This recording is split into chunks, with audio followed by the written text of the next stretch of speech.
Welcome to కీటాక్స్. AP రాజకీయాల్ని క్షుణ్ణంగా పరిశీలిస్తే చాలా మంది అనుకుంటారు ఇది రెండు ఐడియాలజీల మధ్య పోరాటం అని. నిజానికి రెండు ఐడియాలజీల మధ్య పోరాటం అని పైకి కనిపించవచ్చు గానీ ఇది అంతకు మించి రెండు ఫిలాసఫీల మధ్య ఫైట్ అని అనుకోవచ్చు. ఆ ఫిలాసఫీ ఏంటనేది తెలిస్తే గనక ఈ ఫైట్ ఎటు దారి తీయొచ్చు, ఎవరి వ్యవహార సరళి ఎలాంటి పరిణామాలకు కారణం కావచ్చు అనేది మనకు అర్థమవుతుంది.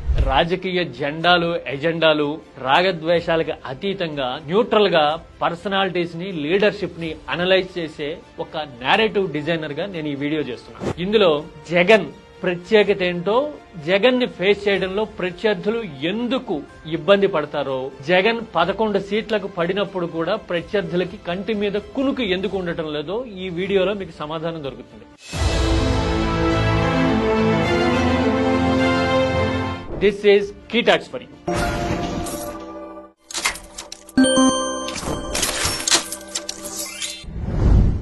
రాజకీయాలు ఏ సిద్ధాంతం ప్రకారం నడుస్తాయి అని చెప్పేది ఐడియాలజీ. శ్రామికుల కోసం, దళితుల కోసం, రైతుల కోసం పనిచేస్తాము అని చెప్పేది వైసీపీ ఫిలాసఫీ అయితే, టీడీపీ అయితే అలాంటిదే ఇంకొక మాట చెప్పడానికి ట్రై చేస్తూ ఉంటాయి. ఈ ఐడియాలజీల కంటే కూడా లీడర్ నమ్మే ఫిలాసఫీ ఎలా ఉంది, ఫాలో అయ్యే ఫిలాసఫీ ఎలా ఉంది అనేది తెలిస్తే గనక ఆ నాయకత్వ బలమేంటో, అసలు బలగమేంటో మనకు అర్థమవుతుంది.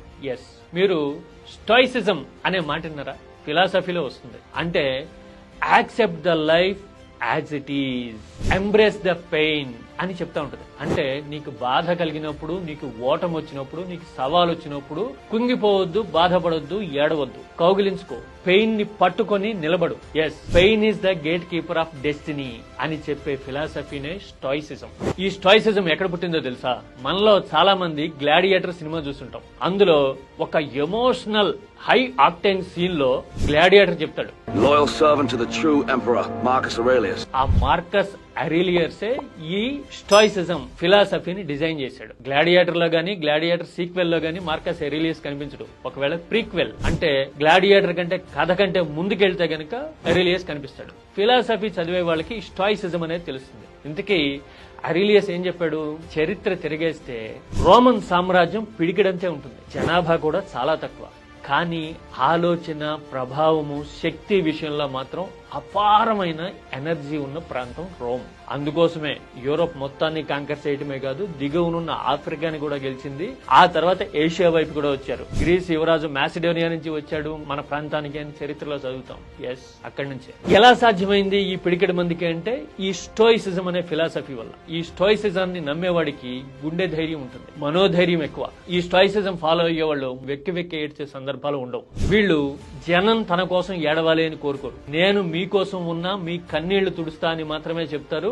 స్టోయిసిజం నమ్మే వాళ్లలో ఇంకో పెక్యులారిటీ కూడా ఉంటుంది. వీళ్ళు వారసత్వం కన్నా నాయకత్వం, జనం కోసం ఆలోచించే తత్వం ముఖ్యం అని నమ్మటమే కాదు, పాటిస్తారు. మార్కస్ అరేలియస్ తన కొడుకుని కాదని, సమర్థుడు, తనకి విజయాలు అందించడంలో ముఖ్య పాత్ర పోషించిన సేనాధిపతిని చక్రవర్తిని చేయాలి అని అనుకున్నట్టుగా మనకి సినిమాల్లో చూపిస్తారు. అంటే దాని అర్థం స్టాయిసిజం అనేది సమర్థతని, సామర్థ్యాన్ని, ప్రాకృతిక పరిణామాలని మాత్రమే నమ్ముతుంది, జనం కోసం నిలబడుతుంది అని చెప్పడానికి ఇదొక సింబాలిజం. కష్టాలు ఎదురైనప్పుడు, సవాళ్లు ఎదురైనప్పుడు, ఛాలెంజెస్ వచ్చినప్పుడు ఎస్ ఫేస్ చేస్తా, చాలా చూసా, ఇంతకు ముందు గెలుపు చూసా, ఇప్పుడు ఓడిపోయి ఉండొచ్చు, మళ్లీ గెలుపు రావడం కోసం కొట్లాడతా అని మాత్రమే స్టబన్ గా చెప్పడం అనేది స్టోయిసిజం. కొట్టాడు, తీసుకున్నాం, మా టైం వస్తుంది, మేము కొడతాం. అసలు ఈ స్టోయిక్ ఫిలాసఫీ జగన్ కి ఎలా వచ్చి ఉండొచ్చు?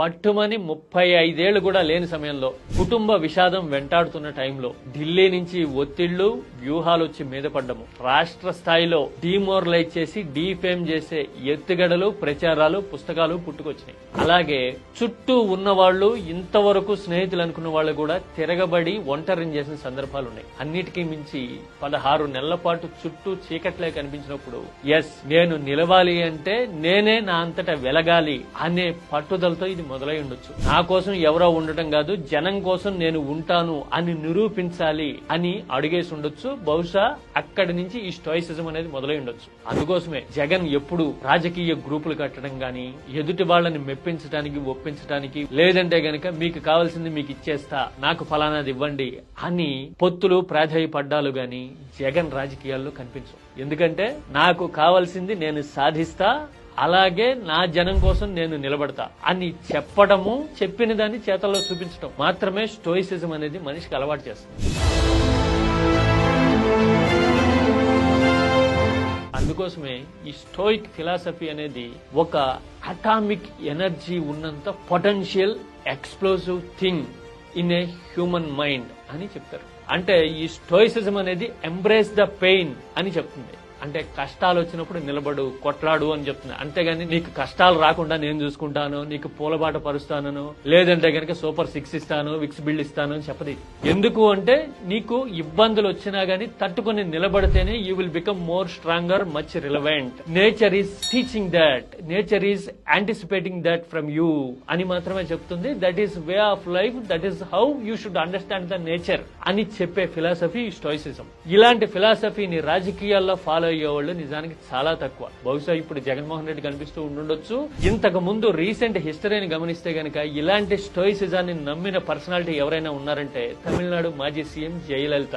ఎస్, జయ ఆమె జీవితంలో ఫేస్ చేసిన కష్టాలు గాని, ఛాలెంజెస్ గాని, ఒంటరితనం గాని అన్నిట్లోనూ ఇదే స్టోయిక్ ఫిలాసఫీ కనపడుతుంది. అందుకోసమే నేను ఒక లక్ష్యం కోసం పనిచేస్తున్నా అని నిలబడ్డము, ఆ లక్ష్యాన్ని సాధించడము, ప్రత్యర్థుల మీద ఆమె ఉన్నంతకాలం పైచేయి సాధించడం అనేది కనపడుతుంది. ఈ స్టోయిక్ ఫిలాసఫీ అనేది వే ఆఫ్ లివింగే కాదు, it's a part of certain leaderships అని కూడా మనకి తెలుస్తూ ఉంటుంది. మీరేమంటారు స్టోయిక్ ఫిలాసఫీ గురించి? మీకు తెలుసుంటే గనక ఖచ్చితంగా మీ ఒపీనియన్ ని నాతో షేర్ చేసుకోండి.